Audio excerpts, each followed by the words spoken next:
Hi everybody, my name is Whit Betts, And I'm Kara Pavlak.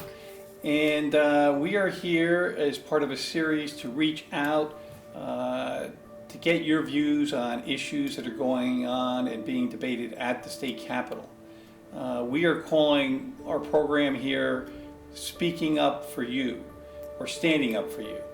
And one of the reasons why we're doing that is it reflects our philosophy as representatives. I know, Kara, when you went campaigning, you said one of the most important things you needed to do to be able to become an effective representative was to go out and meet and greet people so that you can know all sides to an issue. Have you been doing that? Have you had town halls or coffee hours? What have you been doing to try and reach that goal? Well, we've been doing a few different things to try to reach out to people and really get their perspective on different issues and also find out what's important to them. So far we've been holding coffee hours over at Rod's Restaurant in Bristol. We also recently had a town hall meeting that had great attendance at it. And really just keeping that open line of communication with people, making them feel comfortable about coming here, or if they want us to go to them. We always have that opportunity for people, and I think that's what's important to people, and also to really be an effective legislator. And I agree, because one of the issues that we've learned that the state has done with the governor's budget, which he just proposed in February, is going to have a major impact on the Bristol community, and it's affecting the Bristol Hospital and all their employees. Right. I know people have talked to me about that, so have people been reaching out to you and asking They about have, that issue? and what they're worried about, we all use Bristol Hospital, whether it's, having a baby or visiting an older parent or friend, maybe having surgery. The hospital has been a godsend to this community, and it's one of the reasons why people live and work here, not just for our families, but also for the employers. But in Governor Malloy's budget, he has proposed cutting money from the hospitals, as he has for the last 5 years. And what that does is it reduces their ability to meet the medical needs for you and I and our families. And this proposal in his current budget right now, if it were implemented, according to Kurt Borowitz, who we met with yesterday, and this is a direct quote from Kurt to show you the gravity of the situation. If the governor's budget were adopted, the hospital would not be able to make its bond payments, and its operating deficit would grow to unsustainable levels within 3 years. So what could possibly happen then? Well, there would be layoffs, cutting back of programs and services, but in reality what it would be doing is the government would be taking away what the citizens really want and treasure in our community, and that's Bristol Hospital. And it would really be particularly upsetting because the employees, as you know, are very dedicated. We have some wonderful physicians that are coming in and doing some remarkable work. Our hospital has a fantastic reputation right now and patient satisfaction, but it is, you may not have noticed, it is the third lowest cost hospital in the entire state. I did not know that. And what it means is they're able to provide the same service at a very low affordable cost in comparison to like Yale or St. Francis, and that helps keeps the cost of services down for you and I. Right. Not to mention that it's closer for people. They don't have to travel all the way down to New Haven or into Hartford to get the services that they really need. Great. Yeah, I mean, for example, one of the things I know that people really enjoyed, not enjoy, but are grateful for, is to be able to get their chemotherapy at a local hospital. The other thing is we have a special unit that has really enjoyed a lot of success. It's a bariatric unit in which surgery is performed that allows people to lose a lot of weight. I met a couple of people who lost well over 100 pounds, and they still have the weight off. And they have programs like sleep apnea for people who have problems with sleep. Anything for parents or? I'm glad you brought that up, because you're very interested in the kids, but they have a parent and child program in Bristol. Oh, really?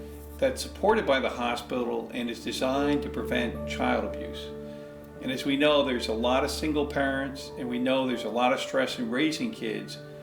This program, led by Kim Carlick, is designed to help you deal with the issues of parenting and provide a support base so that when you're really frustrated or you don't know where to go to get some help, they provide that. I think that's great, because being a parent is hard enough, and to get that extra assistance and guidance that they really need, I think is very important. Now, one of the other things that I'm curious as to whether you've learned, you've been here for a few weeks now, you've often heard the debate that Connecticut is broke, but yet we keep increasing our spending. In the short time that you've been here, what's your impression of the financial condition of the state of Connecticut? You know, for me, I think it's a difficult concept to explain to people, and it's something that's also long-term. They don't necessarily feel the effects right away or see it right away, but it's in ways that they don't, that's kind of covert. And like when you're talking about the sales tax, I know there was the proposal to lower the sales tax in Connecticut, but also within that proposal was an elimination of the $50 exemption of sales tax on clothing. So for me, that really affects working class families who are just trying to make it and trying to get by day to day. And that's something that really affects families, and until it's actually implemented, I don't think people realize the impact that it has on them. I think that's a good observation, because I agree with you. I think most working families would prefer to have that tax exemption for clothing under $50 because they use it a lot, as opposed to the very gradual, very slow decline in the sales tax. That has a more immediate effect to them on a daily basis than the sales tax. So I think one of the things we need to do is explain to our viewers what it is that the governor's doing with the proposed budget. As you know, we're looking at a very difficult financial situation. There's a projection of a deficit amounting to over $3 billion. That's a B, is in $1 billion over the next 2 years. And what that means is we are $3 billion short in money to be able to cover the expenses for the program and services that we're currently paying for right now. And in this current fiscal year, which ends June 30th, we are at least $100 million and growing, $100 million deficit. And we also need to find a way to close that gap. Could you share with the viewers, I'm talking at a level like a public official, but I try to bring it down to the kitchen table, whereby if I say you're broke, it means you can't, what? If you have a credit card. Again, as a bankruptcy attorney, this is actually something I see on a day-to-day basis. And what it means is that taking out loans, something like a mortgage, is good for a big purchase like a house. But you wouldn't take out a mortgage to pay your electricity and your other small bills. And basically what we're doing now is we're putting everything on a credit card. So with a credit card, everybody knows, I think, that not only do you pay principal, but you also pay interest. So you're paying for the actual borrowing of the money. And again, in the end, instead of budgeting for your electricity, garbage, and other regular expenses, it just adds on to the overall debt. And I think it's creating the economic climate that we have now, and the unfriendly business climate that we're facing and that businesses across Connecticut are dealing with. And you know, that's a very important point because in the 4 years that I've been here, the 5 years I've been here, there seems to be a very strong bipartisan goal of saying we need to make Connecticut more business friendly because businesses create jobs. Right. In the time that you've been up here, at the public hearings you've been here, you've seen the governor's proposed budget. Do you think we are moving in that direction, or do you think, in fact, that we are still very difficult to operate a business or attract a business here because we have too much regulations, too many taxes? Government's always in the way, coming up with new policies that interfere with their ability to be able to do their job. I agree. I think that was the biggest shock to me as a new legislator, is that the number of bills that are proposed in the beginning of the legislative session. And for me, I think at this point what I've learned is that I'd actually rather focus on getting rid of some bills rather than, and some statutes, adjusting those to be more business friendly and easier for businesses to comply with, rather than just create new ones on top of new ones on top of new ones. So, and I do find that I've heard directly from businesses who say that there's so many regulations out there that a lot of them aren't even enforced. So I think if we really focused on streamlining processes for businesses and getting rid of some statutes, then I think we'd be better off. Well, we have achieved some success because you were telling me about you're on the Commerce Committee, and one of the apparently successful programs that's occurred in Connecticut has been the creation and establishment of the Business Express program. Could you kind of share with our viewers some of the aspects of that in maybe about 30 seconds or so?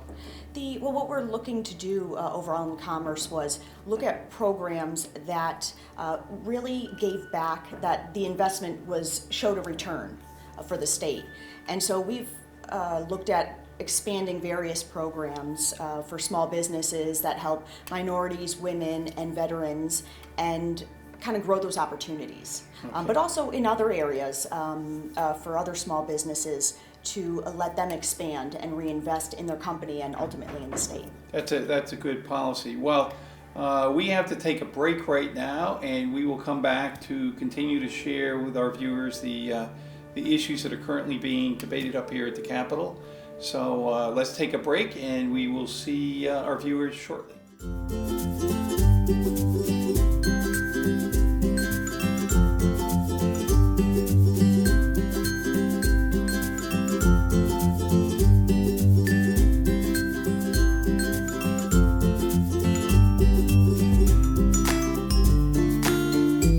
Welcome back to our program, Standing Up for You.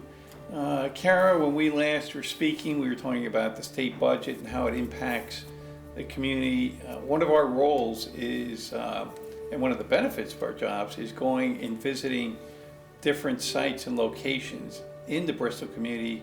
Could you share with our viewers where some of the places you've gone to and what your impression's been? I've been to a lot of places so far, and each one, it's been amazing what I learned. So yesterday I went to Bristol West, and at Bristol West School I met Linda Rich, who talked to me about the Family Resource Center in Bristol. And what that organization does is it helps not only kids, but also parents and families really make the most of the resources in our community and help them and give them the guidance that they need. I was also amazed at the amount of development and programs that they provide with such a limited budget. So that's just one of the many. What about you? They do a tremendous job, and as you say, it's all designed to kind of help the kids get ready for kindergarten, and it's all part of the early childhood initiative that's going on in the community. Right. I know you also went, I believe, to some nursing homes. Yes, I went to Country Manor. Also, most recently, we took a tour of Sheridan Woods and got to see really what those community centers provide to not only our seniors, but those who need rehabilitation after surgeries. So that was very informative. Actually, what we learned was that the seniors themselves take initiatives to start programs, and one of them, there was a woman there that we met. I remember her very well, yes. Who is looking for people to donate used CD players, portable CD players, and audiobooks. Because she, again, wants to start up this program and help out other seniors that are living at the center. So I was pretty amazed at also what they achieve and what they provide to not only their patients but to the community. Yeah, she was a very inspiring lady, and we learned a lot from her, and we're going to be giving her some money to be able to buy that for many of the residents who use that facility at Sheridan Woods. Some of the other places we've gone to, I know that we took a tour of ESPN and their new digital center. It's impossible for me to describe how technologically advanced they are there, but they truly are the worldwide leader in technology. They're operating 24/7, and the number of people they employ is just huge, and we are so blessed to be able to have companies like ESPN in our city and in our state. I agree, and they really do give back to the community in so many ways, they're very involved in various community events. So I think they're just a great company to have. We're very lucky. We also have some other, and I'm glad to hear you talk about this, because Bristol is a very special city, has a lot to offer and be proud about. I went and visited the Bristol Adult Resource Center on Jerome Avenue, and they just do an unbelievable job of helping young people, young adults who are developmentally challenged or disabled to become self-sufficient and productive. And they have a nice dining room in which they will greet you as if you were in a restaurant, take your order, they'll cook the food, and they are extremely good, very friendly, very welcoming. And then they also will do other programs for you, like they have a garden shop as well. They also grow things, they'll rake leaves. They have employees who work at some of the supermarkets doing some of the bagging. So is that an invite? Are you inviting me to dinner? You absolutely. I tell you, it's a great, great place to go. And again, they have a tremendous reputation. We're very, very lucky to have them. And then there was one that you and I and Senator Martin went to called the Bristol Community Organization. And Tom Morrow is their executive director. He's been there for well over 30 years and has done an outstanding job with his staff in trying to help the most vulnerable citizens in our community with different programs and services. I've learned, because we went out and visited them and learned how much of a difference they've made, I've learned in the governor's budget, to his dismay and to our shock, that the money that came from the state to support these programs has been completely eliminated. Right. And that would be a devastating impact to literally hundreds of families in the Bristol community that depend and rely on these programs. And you have to remember that Bristol Community Organization, they also work with other community organizations throughout town. So it wouldn't just affect them, but it also affect other ones like the Family Resource Center. Mm-hmm. And a lot of people rely on those programs, and I've gotten a chance to sit with Tom Morrow. I think he's a great guy, and they really, it's really in their heart. They're really passionate about what they provide to the community, and I was very inspired by him. Yeah, so we do, as we've said at the beginning of the program, we all, and this includes Representative Frank Nicastro, who's part of the Bristol delegation, we all work collaboratively together to speak up and stand up for the people in Bristol and the companies in Bristol. It's incredibly important that their voice be heard, their views be known, and that we try to come up with constructive solutions designed to help improve their ability to hire people, to improve and support Bristol Hospital meeting the needs of services that, if they did not exist, the state would spend significantly more money. I mean, literally millions of dollars more money meeting the needs, those medical needs, if Bristol Hospital were not there. Right. And that's not including a lot of the in-kind services they offer, such as to nonprofits. They do health fairs, they do kid identification programs, and they do nutritional programs to help us with our eating. So we have the responsibility and the challenge of informing our colleagues up here at the Capitol and making the case that this would be a very unwise decision, make them to cut funding from these really essential programs. So what would you tell people at home back in Bristol? What can they do? That's an excellent point, because this is a year where you can make a difference. People will listen to Karen, I, Henry, and Frank, but what really gets the attention of all the legislators, including the executive branch, is when you personally make phone calls or send emails to legislators, even though they may not be in the Bristol area. They may be sitting on committees that have jurisdiction over agencies or programs that impact Bristol. You need to tell them how important these programs are to you. And the reason you need to do that is they are now at risk in the governor's proposed budget. He did a tremendous amount of cutting, including the most incomprehensible things I'd ever thought of. I mean, he proposed cutting mental health spending by 25%, and it's only 2 years later after Newtown. Right, I agree. And 2 years ago, we were going to invest more money. We understand a lot of people are under stress. They have a lot of mental health problems. I just don't understand that thinking or that policy any more than I understand some of the other ones he made a recommendation. Don't get me wrong, I understand making cuts is very difficult. Very, very difficult, Right. And some people are going to be very upset about it.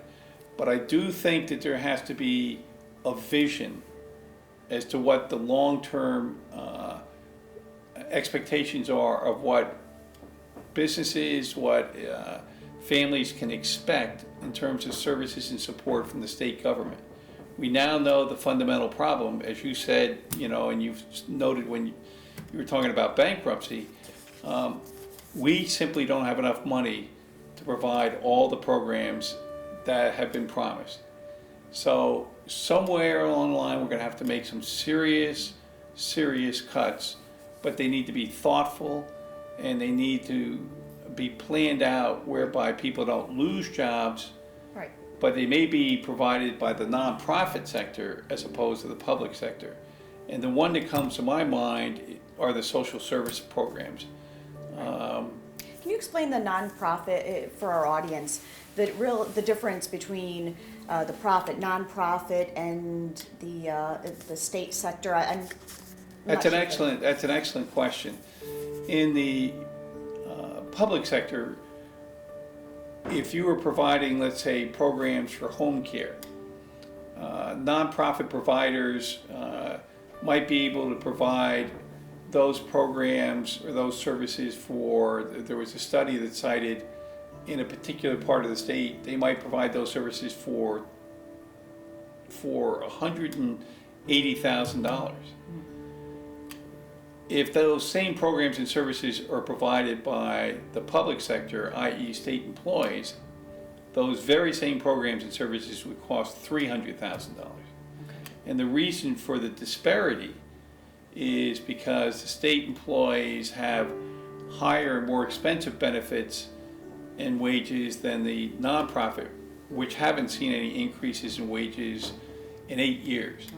So we could shift some of that out of the state budget. People would not lose their jobs, and we could give pay increases to the nonprofit sector. But that's bringing more balance to everything. But that's a great question. But unfortunately, time has run out, Kara. Really have enjoyed doing this show with you and look forward to continuing to inform all our viewers about the issues up at the state. And until our next show, we thank you. And if you need or want to contact us at any time, you will see on the screen the contact information for Representative Kara Pavlock and myself. And on that note, we wish you a great day and look forward to hearing from you. And if you have any topic ideas or would like to be a guest on the show, please also feel free to reach out to us. We'd love to hear from you. So. Okay, thank you.